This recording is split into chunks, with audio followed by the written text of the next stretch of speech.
गोयनका की विपश्यना, शक्तिशाली ध्यान लेकिन कमजोर सिद्धांत। हमने देखा कि जब गोयनका ने कहा कि मन की हर अवस्था अंततः शारीरिक संवेदनाओं में बदल जाती है, तो यह सही नहीं था। वास्तविकता इसके विपरीत है। जब मन पूरी तरह सक्रिय हो जाता है, तो वह शरीर की मूल संवेदनाओं को ही दबा देता है। क्या हम सचमुच स्वतंत्र मनुष्य हैं या केवल प्रोग्राम किए हुए रोबोट? इस वीडियो में मैं शरीर के आयाम, बॉडी डायमेंशन की गहराई से पड़ताल करूंगा। Flow state.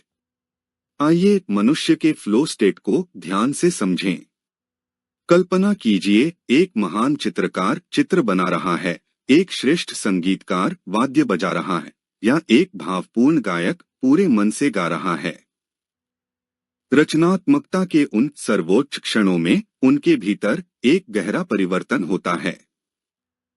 सोचने, विश्लेषण करने और गणना करने वाला मन पूरी तरह शांत हो जाता है, मानो वह शून्य पर आ गया हो।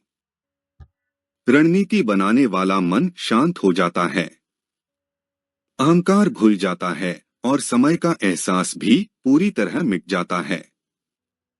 अगर गोयनका का सिद्धांत सही होता, तो मन के कम होने के साथ अनुभव भी कम हो जाना चाहिए था। लेकिन होता ठीक इसका उल्टा है। जैसे ही सक्रिय बुद्धि पूरी तरह पीछे हटती है, शरीर बिना किसी प्रयास के काम करने लगता है।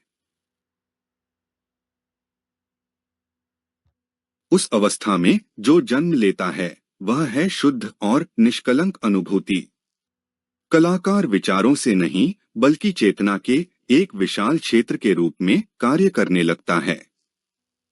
वह पूरी तरह सोच से स्वतंत्र होकर सृजन करता है।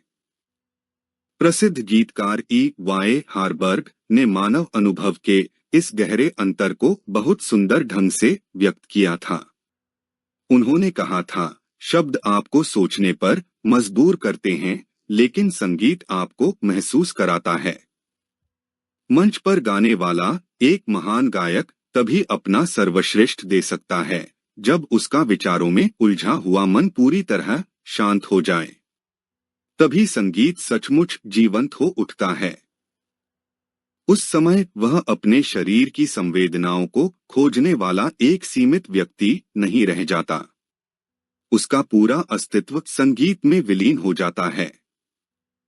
यह एक प्रत्यक्ष अनुभव है कि गहरी जागरूकता केवल सोचने समझने वाले मन पर निर्भर नहीं होती। अद्वैत वेदांत आदि शंकराचार्य रामन महर्षि के अनुसार शुद्ध चेतना साक्षी ही अटल और सदा रहने वाली साक्षी है। मन मनस केवल एक बदलता हुआ उपकरण है, जो उसी चेतना के भीतर उत्पन्न होता है। कश्मीर शैव दर्शन के अनुसार प्रकाश स्वयं प्रकाशित चेतना और विमर्श स्वचेतना ही सभी प्रकार के ज्ञान का मूल आधार हैं। विचार तो पहले से विद्यमान चेतना के प्रकाश में उठने वाली लहरें मात्र हैं। श्री औरोबिंदो ने भी स्पष्ट रूप से अंतरचेतना, सबलिमिनल कॉन्शियसनेस और सतही मन में अंतर बताया। उनके अनुसार अंतर्ज्ञान, इंट्यूएशन और गहरी सूझबूझ, इंसाइट, साधारण सोच से नहीं, बल्कि चेतना की अधिक गहरी परतों से उत्पन्न होती हैं। योग दर्शन पतंजलि के अनुसार चित्त में केवल विचार ही नहीं, बल्कि अवचेतन संस्कार, वासनाएं भी शामिल हैं। जब चित्त पूरी तरह शांत हो जाता है, तब पुरुष अर्थात शुद्ध चेतना प्रकट होती है। इससे स्पष्ट होता है कि सामान्य मन ही चेतना का अंतिम स्रोत नहीं है। जैन दर्शन में प्रत्यक्ष, सीधा ज्ञान और ज्ञान की अनेक परतों को स्वीकार किया गया है। इसका अर्थ है कि तत्काल और प्रत्यक्ष जागरूकता विचारों और मानसिक विश्लेषण से पहले भी संभव है। मेरी सामग्री मौलिक है।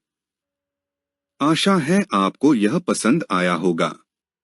कृपया इसे लाइक करें। इसे अपने दोस्तों के साथ साझा करें। सब्सक्राइब करें और बेल आइकन दबाएं। अपने विचार मुझे लिखना न भूलें।